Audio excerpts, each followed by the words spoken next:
시간이 많이 가서 설교를 송구영신 예배, 새해맞이 예배는 설교가 2편인데 제가 긴장이 좀 됩니다 지금.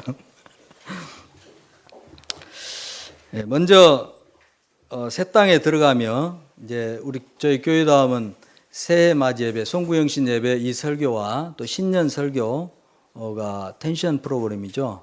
그래서 매년 같은 말씀을 가지고 반복적으로 선포하고 있는 뭐랄까요? 우리의 출발점에서 다시 확인하고 또다시 조율하고 다시 틀어진 음을 다시 조율하는 그런 중요한 시간입니다. 그래서 보통 여러분이 다른 교회에서 참여하셨던 송구영신 예배처럼 무슨 신년 축복의 메시지가 전해지고 그러지는 않을 겁니다. 아시고 들으시기를 바랍니다. 먼저 본문을 신학적으로 해석을 좀 하겠습니다. 먼저 본문의 요지를 좀 보면 지금 가나안 진입을 목전에 두고 있는 이스라엘에게 지금 모세가 하나님의 명령과 규례와 법도를 지키라. 그러면 너희가 살 것이고 주시겠다고 하신 땅을 얻을 것이다. 이렇게 권면하고 있죠. 실례로 하나님께부터 떠나지 않은 그 사람들은 살아남았지만 세상신 바알보를 따랐던 사람들은 다 망했습니다. 만일 이스라엘이 하나님의 명령을 지켜 행한다면 주변 모든 족속들이 이스라엘 족속을 우러러 높이며 이 백성은 지혜와 지식 있는 백성이라고 크게 존경하게 될 것이다 라는 게 본문의 요지죠. 오늘 본문의 핵심 요소는 첫째는 하나님의 명령입니다. 그리고 그 명령을 따라야 할 하나님의 백성인 이스라엘, 그리고 세 번째는 그 이스라엘 백성들이 들어가서 얻을 땅. 이게 오늘 본문의 세 가지 핵심 요소죠. 먼저 땅에 대해서 살펴보겠습니다. 모세가 말한 땅은 가나안 땅입니다. 이 가나안 땅은 하나님께서 아브라함과 그의 후손에게 주시겠다고 약속하셨던 땅입니다. 이 땅 때문에 아브라함은 갈대아 우르에서 하란까지, 그리고 다시 가나안까지, 가나안에 와서도 가나안 전역은 물론 이집트까지 돌아다니는, 어떤 분이 이렇게 거리를 측정했는데 거의 2,500km 이상을 걸었다고 그래요. 그리고 이스라엘은 이 땅을 바라보며 400년 동안 이집트에서 객살이 했습니다. 40년 광야 생활이라고 하는 아주 혹독한 시간을 보내기도 했죠. 그리고 지금 그 가나안 땅 진입을 목전에 두고 있는 그런 상황입니다. 그러나 히브리서 11장을 읽어보면 정작 믿음의 조상 아브라함은 하나님께서 약속하신 땅이 이 가나안 땅이 아니라는 것을 알았습니다. 하나님의 경륜 12장을 꼭 읽어보시기 바랍니다. 거기에 자세히 잘 나와 있어요. 아브라함은 하나님께서 주시겠다고 하신 가나안 땅에 들어와 살았지만 정착할 생각하지 않았어요. 그는 죽을 때까지 천막을 치며 유목 생활을 했습니다. 하나님께서 약속하신 땅이 눈에 보이는 이 가나안 땅이 아니라 하늘에 있는 본향, 하늘의 도성이라는 것을 알았기 때문이에요. 바로 하나님 나라의 새 하늘과 새 땅이죠. 그래서 교회다움은 새 하늘과 새 땅을 바라보며 살았던 그 믿음의 조상 아브라함처럼 유목 생활과 같은 모바일 처치를 지향합니다. 장소적 교회가 아닌 기능적 교회를 추구하죠. 이것이 교회다움의 첫 번째 DNA입니다. 아브라함은 죽을 때까지 약속하신 이 새 땅이 그의 삶에 이루어지는 것을 보지 못했어요. 그러나 약속하신 그 땅이 올 것을 믿음을 통해 미리 보았고 또 환영했다고 성경은 말씀하고 있습니다. 그러니까 한마디로 말하자면 지금으로부터 4,000년 전에 살았던 아브라함이 종말적 신앙을 가지고 살았다는 거예요. 이것은 정말 놀라운 사실이 아닐 수 없습니다. 믿음의 본질이 뭔지를 다시 돌아보게 하는 부분이죠. 우리도 아브라함처럼 종말의 신앙을 가지고 살아야 합니다. 우리는 더욱 그렇게 해야 됩니다. 왜냐하면 종말의 신앙으로 살았던 아브라함으로부터 지금 시간이 4,000년이나 지났어요. 더 중요한 것은 우리가 사는 이 시대가 포스트 지저스 크라이스트 시대라는 거예요. 예수 그리스도 후기라는 겁니다. 아브라함의 후손들인 이스라엘은 아브라함의 믿음을 물려받지 못했습니다. 새 하늘과 새 땅을 보지 못하고 눈에 보이는 가나안 땅에 집착했죠. 눈에 보이는 것에 매이게 되면 종말의 신앙은 물 건너갑니다. 그리고 한편으로는 현세적이고 기복적인 종교 생활을 하게 되고 또 다른 한편에서는 현실로부터 도피하는 내세적 종교 생활에 몰두하게 됩니다. 지금 교회가 종말의 신앙을 갖고 있지 않기 때문에 이 두 가지 양상이 교회 안에서 드러나고 있어요. 하나님 나라가 메시아를 통해 이루어질 것을 바라기는 했습니다. 이스라엘이 기다렸죠. 그러나 메시아를 통해 이 땅 가운데 이루어질 그 하나님 나라의 속성은 잘 몰랐어요. 그래서 이스라엘은 실패를 한 겁니다. 그런데 지금의 교회도 그때 이스라엘과 대동소이하다라고 생각할 수밖에 없는 그런 표지들이 너무나 많이 있습니다. 종말의 관점으로 교회를 좀 보겠습니다. 하나님께서 그때 이스라엘에게 기대하셨던 것이 뭘까요? 하나님은 하나님의 백성으로서, 이 이스라엘이 하나님의 백성으로서 가나안 땅에 들어가 조상 아브라함이 그랬던 것처럼 하늘의 본향을 기다리면서 하나님의 규례와 법도를 따라 종말의 신앙을 가지고 살아가는 것, 그것을 기대했습니다. 그렇게 함으로써 온갖 불의와 죄악이 꽉 차 있는 그 가나안 땅에 하나님이 살아계시다는 것을 이 이스라엘 백성들이 보여주기를 바랬어요. 하나님의 통치를 드러내주기를 바랬어요. 그러나 실패했습니다. 오늘 본문을 신약 버전으로 다시 해석해 본다면 가나안 땅은 우리가 사는 세상입니다. 우리가 살아가고 있는 삶의 현장입니다. 가정과 동네, 일터, 우리의 발걸음이 닿는 곳 모두 다합니다. 하나님은 예수 그리스도의 죽음과 부활을 통해 옛 이스라엘을 대체하는 하나님의 새 백성 공동체, 새 이스라엘을 부르셨습니다. 그리고 그 새 이스라엘을 세상이라고 하는 가나안 땅으로 이끌어 들이셨죠. 그리고 말씀하십니다. 너희는 하나님의 명령과 규례와 법도를 지켜 행하라. 그러면 너희가 살 것이요 이 세상을 얻게 될 것이며 세상 족속들이 너희를 우러러 보게 될 것이다. 그것이야말로 정말 지혜로운 것이고 지적인 것이라고 칭송하게 될 것이다. 하나님께서 이 새 이스라엘에게 주시는 마음이 이런 거예요. 하나님의 새 백성, 새 이스라엘을 통해 온갖 불의와 죄악이 난무하고 있는 이 세상이라고 하는 가나안 땅에 하나님의 살아계심과 그리고 하나님의 통치가 드러나기를 바라고 계시는 거죠. 하나님의 새 백성, 새 이스라엘이 바로 교회입니다.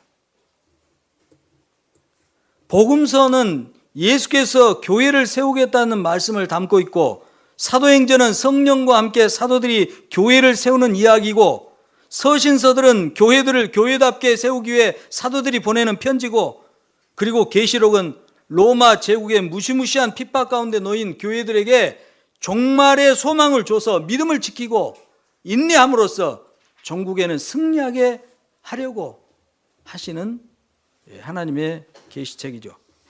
여러분, 교회가 이렇게 중요합니다. 하나님의 경륜의 손가락은 지금 교회를 향하고 있습니다. 하나님의 눈은 교회를 주목하고 있습니다. 하나님의 입은 끊임없이 교회들에게 말씀하고 계십니다. 하나님의 발은 교회 안을 거닐고 계시고 하나님의 손은 교회를 붙들고 계십니다. 교회를 교회되게 하기 위해서 그러신 거죠. 그런데 정작 교회는 하나님과 지금 보조를 잘 맞추지 못하고 있어요. 기대에 못 미치고 있습니다. 개인 중심의 신앙이 너무 팽배하죠. 옛 이스라엘이 실패한 결정적 이유는 자기 정체성을 놓쳤기 때문입니다. 마찬가지입니다.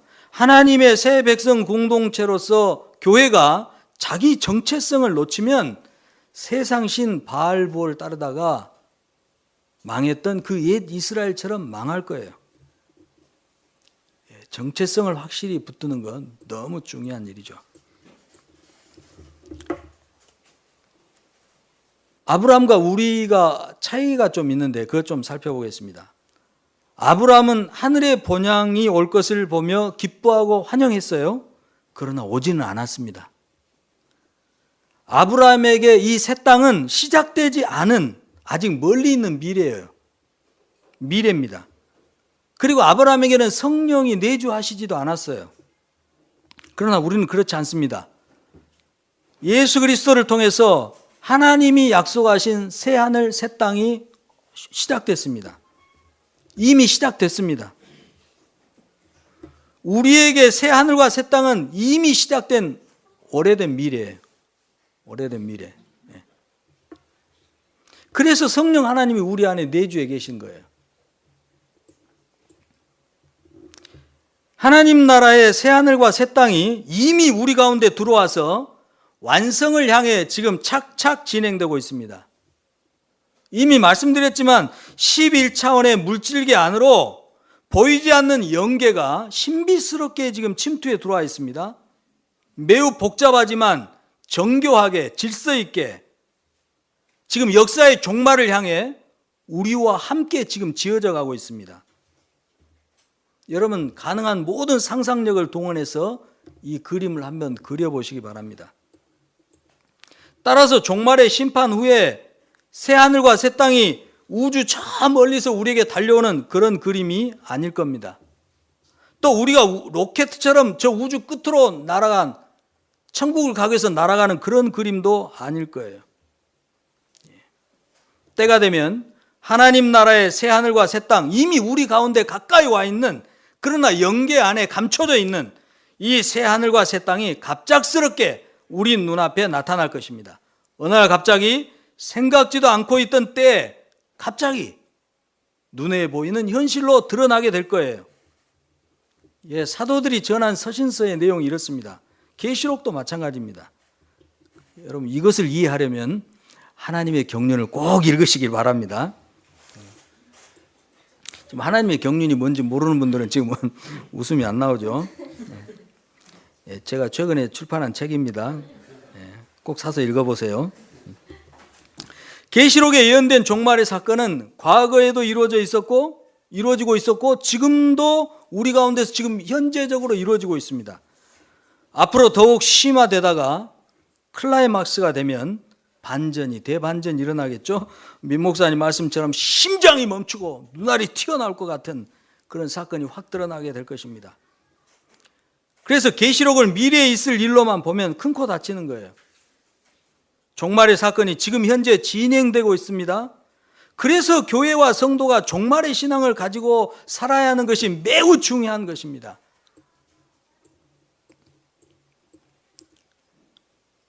종말의 신앙을 갖고 있지 않으면 세상 것들이 쓰나미처럼 덮쳐올 때 저항할 힘이 없어요. 그래서 저는 이 시간 모세를 빙자해서 여기 모인 교회에게 이렇게 권면하고 싶습니다.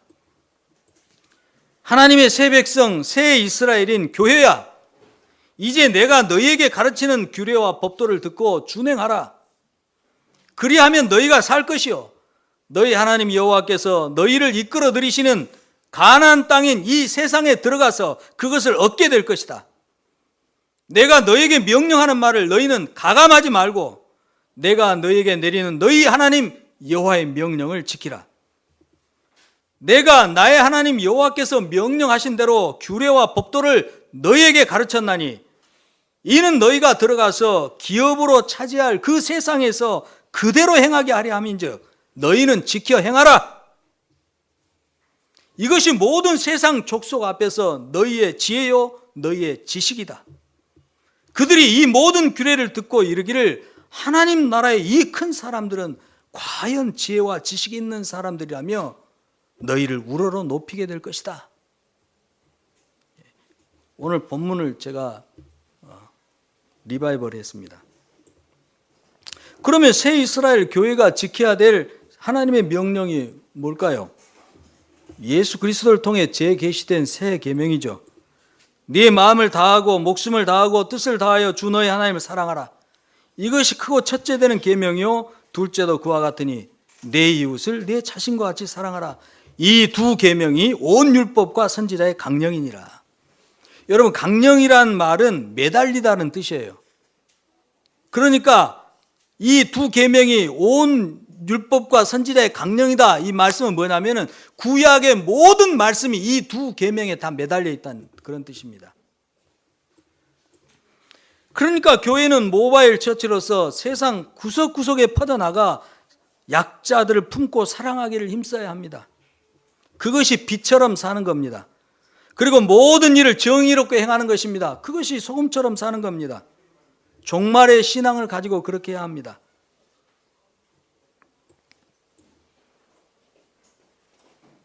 하나님 나라의 새 백성답게 하나님 나라의 삶을 살면서 세상에게 기쁨, 복음을 주고 사랑과 정의를 선포하며 가르쳐야 합니다. 그래서 그들도 지켜 행하게 해야 되는 거죠.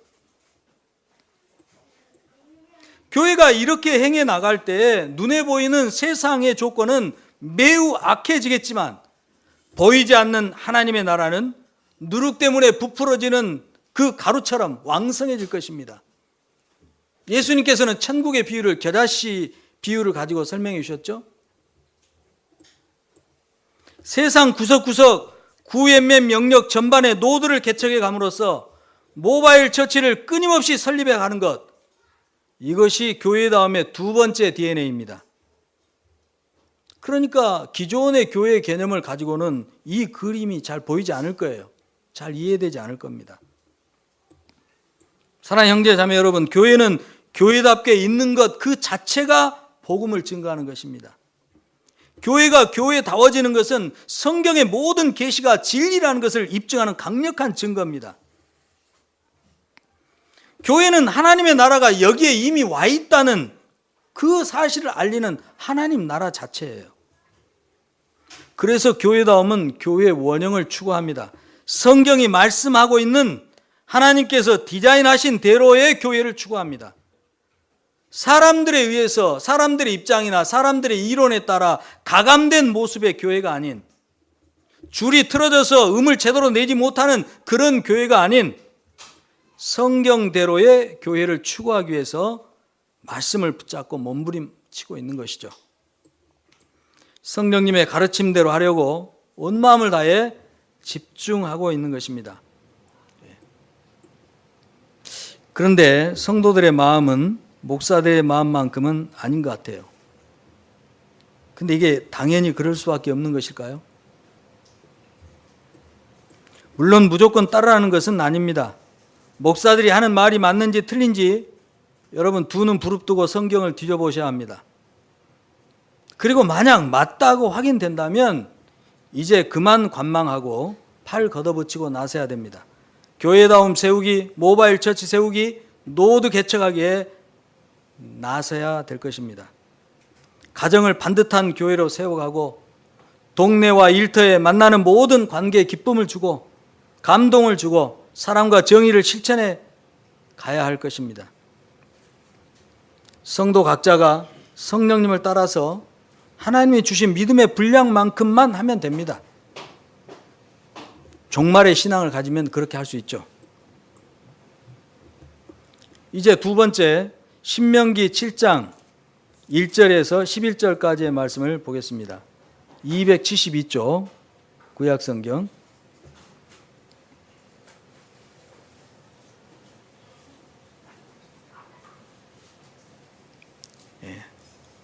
우리 다시 한번 합독으로 선포하겠습니다. 내 하나님 여호와께서 너를 인도하사 내가 가서 차지할 땅으로 들이시고 내 앞에서 여러 민족 헷 족속과 기르가스 족속과 아모리 족속과 가나안 족속과 브리스 족속과 히위 족속과 여부스 족속 곧 너보다 많고 힘이 센 7 족속을 쫓아내실 때에 내 하나님 여호와께서 그들을 내게 넘겨 내게 치게 하시리니 그때 너는 그들을 진멸할 것이라. 그들과 어떤 언약도 하지 말 것이요 그들을 불쌍히 여기지도 말 것이며 또 그들과 혼인하지도 말지니 내 딸을 그들의 아들에게 주지 말 것이요 그들의 딸도 내 며느리로 삼지 말 것은 그가 내 아들을 유혹하여 그가 여호와를 떠나고 다른 신들을 섬기게 하므로 여호와께서 너에게 진노하사 갑자기 너희를 멸하실 것임이니라. 오직 너희가 그들에게 행할 것은 이러하니 그들의 제단을 헐며 주상을 깨뜨리며 아세라 목상을 찍으며 조각한 우상들을 불사를 것이니라. 너는 여호와 내 하나님의 성민이라. 내 하나님 여호와께서 지상 만민 중에서 너를 자기 기업의 백성으로 택하셨나니 여호와께서 너희를 기뻐하시고 너희를 택하심은 너희가 다른 민족보다 수요가 많기 때문이 아니니라. 너희는 오히려 모든 민족 중에 가장 적으니라. 여호와께서 다만 너희를 사랑하심으로 말미암아 또는 너희 조상들에게 하신 맹세를 지키려 하심으로 말미암아 자기의 권능의 손으로 너희를 인도하여 내시되 너희를 그 종되었던 집에서 애굽 왕 바로의 손에서 속량하셨나니 그런즉 너는 알라. 오직 내 하나님 여호와는 하나님이시요 신실하신 하나님이시라. 그를 사랑하고 그의 계명을 지키는 자에게는 천대까지 그의 언약을 이행하시며 인애를 베푸시되 그를 미워하는 자에게는 당장에 보응하여 멸하시나니 여호와는 자기를 미워하는 자에게 지체하지 아니하시고 당장에 그에게 보응하시느니라. 그런즉 너는 오늘 내가 네게 명하는 명령과 규례와 법도를 지켜 행할지니라. 아멘. 우리 사진 하나 감상하겠습니다. 그림 하나 감상하죠? 아니요. 제가 순서를 안 가르쳐 줬더니 창 우산 들고 서 있는 여자 있죠?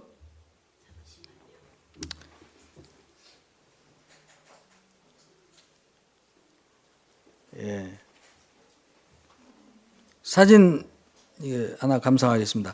한 여자가 우산을 들고 있습니다. 이 여자가 서 있는 곳은 아주 평화로운 녹색의 잔디 위죠. 그리고 하늘은 푸르고 높습니다.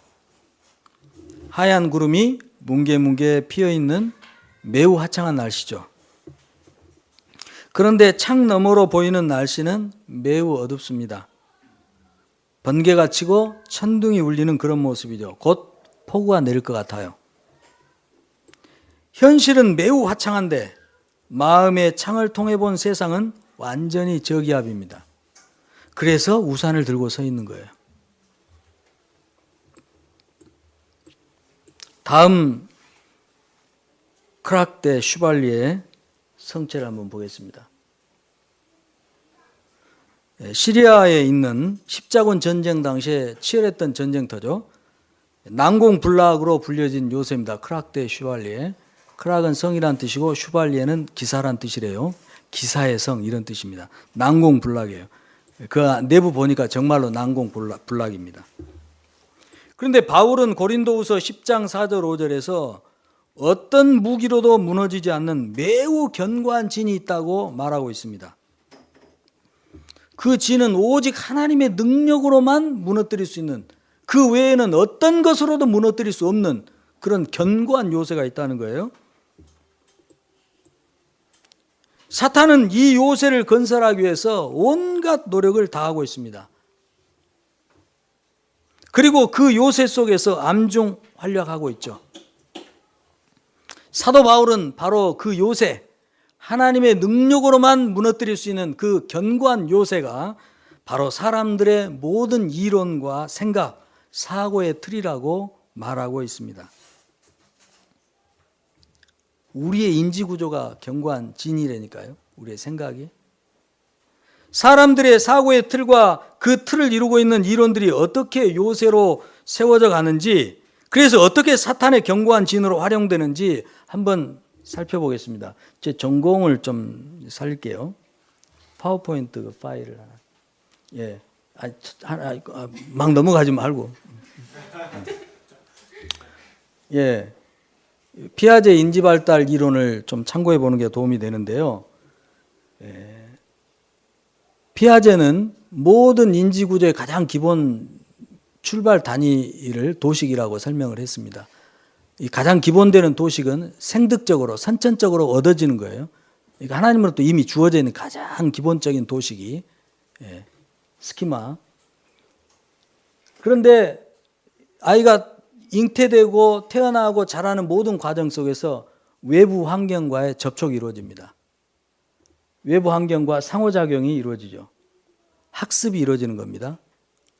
그래서 그 환경과의 상호작용을 통해 도식이 발달해 가기 시작합니다. 인지 구조가 발달하게 되는 거죠.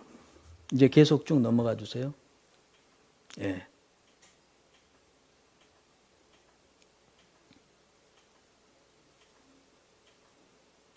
계속 넘어가. 계속 넘어가세요. 막 누르세요. 많이 너무 누르셨네요.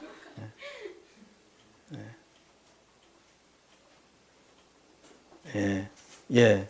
이런 상호작용을 통해서 기본 단위였던 도식이 이제 인기 구조로 발달해 가기 시작합니다.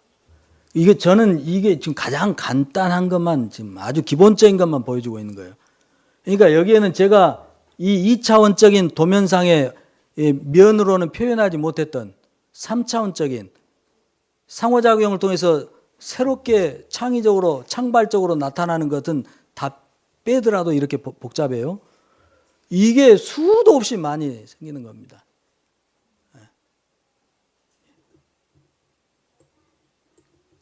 그림 하나 더 보겠습니다. 뇌신경 조직을 한번 보겠는데요.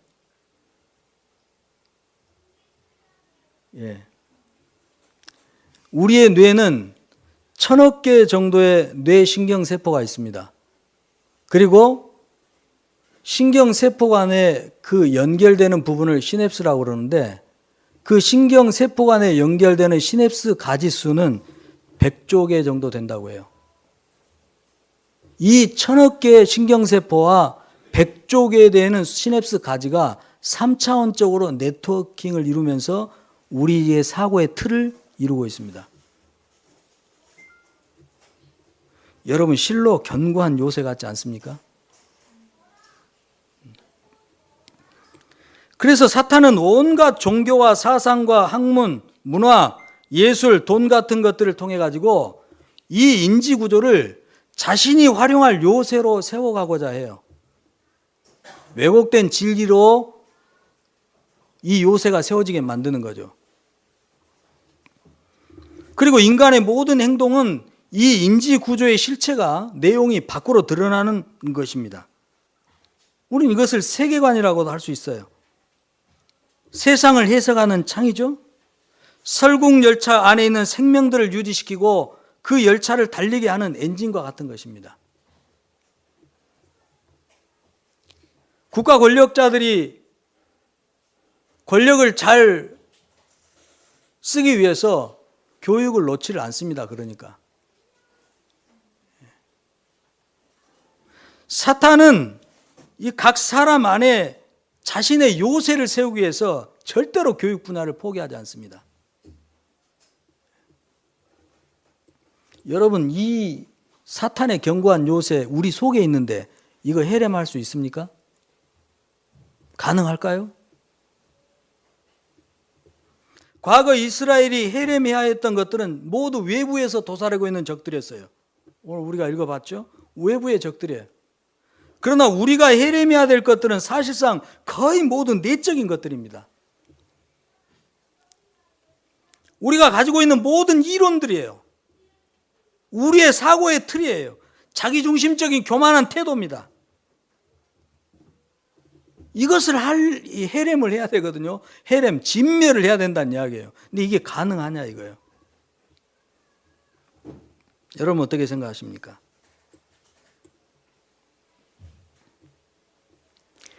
이스라엘이 가나안 땅에 들어가서 하나님께서 금지하셨던 것들을 다 풀어버리고 가나안 족속들과 적당하게 타협을 해버렸던 것은 아브라함과 같은 종말 신앙을 가지지 못했기 때문이에요. 아브라함은 하나님이 이끌어들이신 그 가나안에 살면서도 정착하지 않았죠. 천막생활하면서 여기저기 하나님이 이끄시는 곳으로 돌아다녔습니다.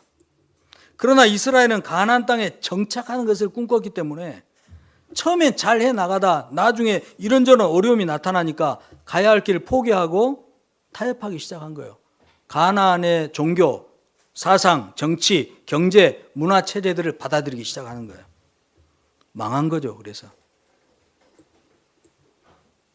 결국 신명기 4장에서 그토록 엄중하게 명했던 그 하나님의 명령과 모세의 권면은 수포로 돌아가고 말았습니다. 종말 신앙을 갖지 못하면 해렘하지 못합니다. 진멸 못 시켜요. 이런저런 이유로 조금씩 세상이 파놓은 함정에 빠져들다가 결국은 잡혀 먹히게 되죠. 사도행전 2장의 초기 교회가 모든 물질을 유무상통하면서 사랑할 수 있었던 것, 그래서 백성들로부터 칭송을 받을 수 있었던 것, 그건 뭡니까? 예수 그리스도의 십자가 죽음과 부활을 통해 옛 땅이 종말을 구하고 새 땅이 왔다는 것을 절대적으로 확신한 거예요. 아주 매우 현실적으로 믿었어요. 종말 신앙이죠. 종말 신앙을 가졌기 때문에 세상을 좌지우지하는 돈을 해렘해버리고 돈을 종처럼 부린 겁니다. 돈을 해렘하지 못하면 우리는 돈을 종으로 부리지 못해요. 돈의 노예가 되지. 근데 종말 신앙을 가지지 못하면 돈 해렘 못한다니까요. 이기지 못해요.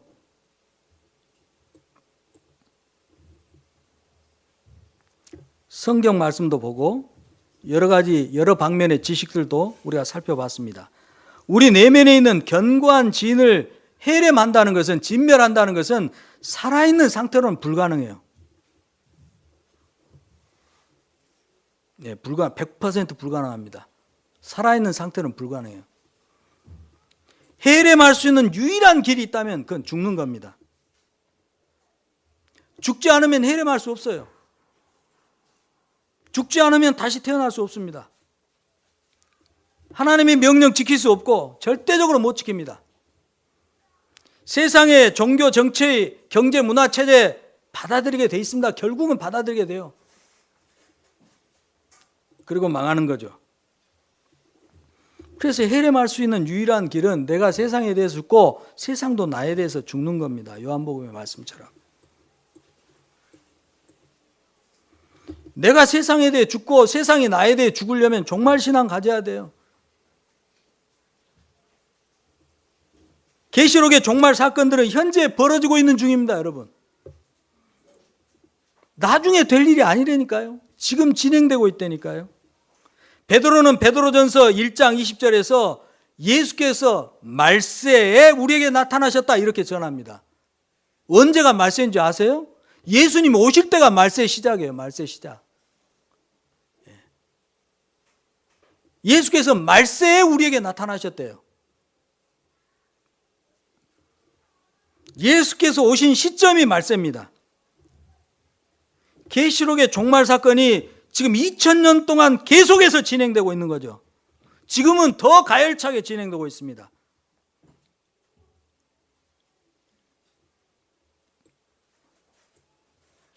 그러면 종말 신앙을 갖는다는 것이 도대체 뭔지 다시 한번 정리를 한번 해보죠. 종말 신앙을 이루는 요소들을 하나씩 살펴보면 하나님의 새 백성 공동체, 새 이스라엘로서 교회의 정체성을 갖는 거예요. 가장 중요합니다. 하나님의 새 백성이에요. 새 이스라엘입니다. 우리가 교회예요. 하나님께서 이 새 이스라엘 교회를 불러다가 가나안이라고는 이 세상 속으로 이끌어 들이십니다. 분명한 사실이에요. 그리고 이미 우리가 살고 있는 이 11차원의 물질계 안에 새 땅이 들어와 있습니다. 우리와 함께 지금 진행되고 있어요. 그 영화 평행우주론을 인용해가지고 만든 영화가 있었는데 지금 동시적으로 진행되고 있어요. 지금 우리 안에서. 다만 영계 안에 감춰져 있기 때문에 보이지만 않을 뿐이에요. 종말의 사건들도 지금 동시적으로 진행되고 있어요. 여러분 5초에 한 명씩 어린아이들이 굶어 죽어가고 있습니다.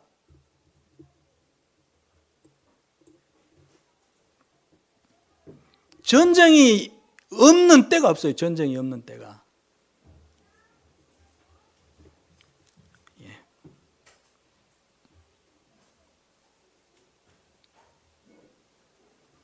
그러니까 우리는 종말 신앙이라는 것은 뭐냐면은 우리가 살고 있는 이 현실의 11차원 안으로 보이지 않는 가운데 하나님의 땅이 이미 들어와 있고 우리와 함께 진행되고 있다는, 그리고 최종 심판과 함께 그것이 나타날 것이라는 것을 기대하고 학수고대하면서 이 세상이라고 하는 가난한 이 땅에서 하나님의 명령을 지키며 빛과 소금의 역할을 하면서 사는 것, 그게 종말 신앙입니다. 그래서 나를 통해 하나님의 살아계심과 그분의 통치가 드러나게 하는 것, 이게 종말 신앙이죠. 그러니까 교회의 목표는 세상 정복이 아닙니다. 기독교 국가를 세우는 게 아니에요. 교회 목표가. 대한민국을 기독교 국가로 하는 게 교회 목표 아닙니다. 속는 거예요. 무슨 서울을 하나님께 올려드리고, 누가 그랬다죠? 그래서 어떤 목사님은 그분이 청와대 가면 대한민국을 올려드릴 거니까 찍어주자 그랬다죠? 교회의 목표는 세상 정복이 아니에요. 만물을 새롭게 하면서 등장할 새하늘과 새 땅이, 그게 목표입니다. 교회의 목표입니다. 교회는 그 목표의식을 갖고 이 세상 속에서 하나님의 나라가 왔다는 것을 삶으로 보여주는 것, 삶으로 보여주는 것. 이것을 좀 더 명시적으로 담아놓은 것이 교회의 원형을 추구하는 뉴버전 교회라는 교회다움의 아젠다죠. 그리고 교회다움의 DNA는 모바일 처치와 노드 개척입니다. 노드 개척을 통한 수없이 많은 모바일 처치들을 설립하는 것, 이게 교회다움의 DNA예요. 그리고 여러분들은 교회다움을 이루고 있는 성도들이죠. 교회다움의 DNA와 여러분이 불가분의 관계에 있는 것입니다. 적어도 하나님은 그 부르심 속에 우리들을 불러 이 자리에 있게 하셨습니다. 문제는 해lem하는 거죠. 이렇게 이루어가려면.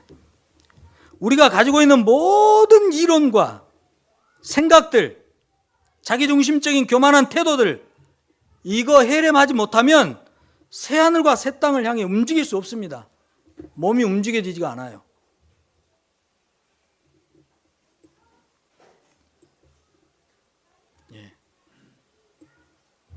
말씀을 정리하겠습니다. 사랑하는 성도 여러분, 성령의 도우심을 우리가 구해야 할 것입니다.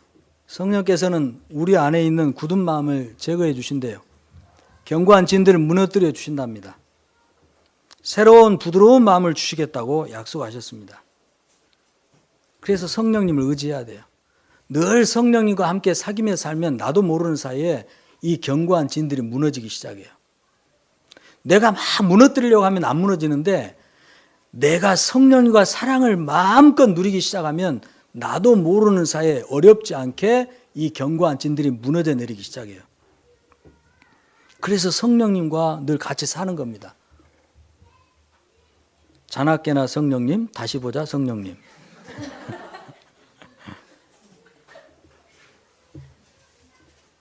그리고 영과 혼과 관절과 골수까지 찔러 쪼개는 거 있지 않습니까? 견고한 진, 인지구조, 우리의 사고의 틀, 모든 이론, 혼을 쪼개버린다고 그래요. 영도 쪼개버린다고 그러잖아요. 영도 쪼개버리는 게 있어요. 뭡니까? 하나님 말씀이죠. 그래서 매일매일 우리가 하나님 말씀 앞에 서 있어야 됩니다. 하나님 말씀 앞에, 영과 혼과 관절과 골수까지 찔러 쪼개는 그 말씀 앞에 우리 자신을 자꾸 내세워야 돼요. 그러면 성령님의 진도를 우리가 따라갈 수 있을 것입니다. 교회다운 교회를 세워서 하나님을 기쁘시게 해드릴 수 있을 것입니다. 오늘 본문의 약속처럼 세상을 얻을 것이에요. 계시록에 그렇게 돼 있지 않습니까? 땅의 왕들이 이 세상의 것들을 얻어가지고 예루살렘 성, 새 예루살렘 성으로 들어가더라. 세상에 우리가 얻어요. 세상을 얻을 것입니다. 그리고 그날에 그걸 가지고 들어갈 거예요. 새 예루살렘 성으로 들어갈 거예요. 그리고 진정으로 지혜와 지식이 있는 사람들이라고 칭송을 받게 될 것입니다. 그러므로 우리는 가감하지 말아야 합니다. 우리의 이론으로 가감하면 안 돼요. 우리의 생각으로 가감하면 안 돼요. 우리 입장 때문에 가감하면 안 돼요.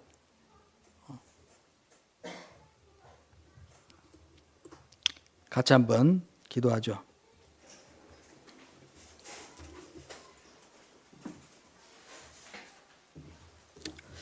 하나님 아버지, 오늘 신년 권면 설교로 새 땅에 들어가면서 종말 신앙으로 해렘하라 말씀을 나눴습니다. 오늘 두 본문의 말씀을 통해 중요한 내용들을 우리가 다시 한번 살펴보았습니다. 성령님의 도우심 없이 이 우리 안에 이미 자리 잡고 있는 사탄의 요새를 무너뜨릴 수 없고, 말씀을 의지하지 않고는 이 견고한 진을 무너뜨릴 수가 없고, 이 견고한 진을 해lem하지 못한다면 우린 죽었다 깨어나도 교회다운 교회 못 이룰 것입니다. 하나님, 우리를 부르셨다면 도와주십시오. 우리의 마음을 새롭게 해주시고, 우리 속에서 굳은 것, 그 사단의 견고한 진들을 다 무너뜨려 주시고 회파해 주시고, 오직 하나님의 진리의 말씀으로 속사람을 새롭게 하시고 더 강건하게 하셔서 하나님 나라의 가치들, 하나님의 지혜와 지식으로만 다시 우리가 세워져 가는 그런 복이 있게 하여 주시옵소서. 그렇게 하실 주님을 의지합니다. 2014년에 더욱더 가열차게 우리의 신앙이 그리스도의 장성한 분량을 향하여 달려갈 수 있게 하여 주옵소서. 예수님의 이름으로 기도합니다. 아멘.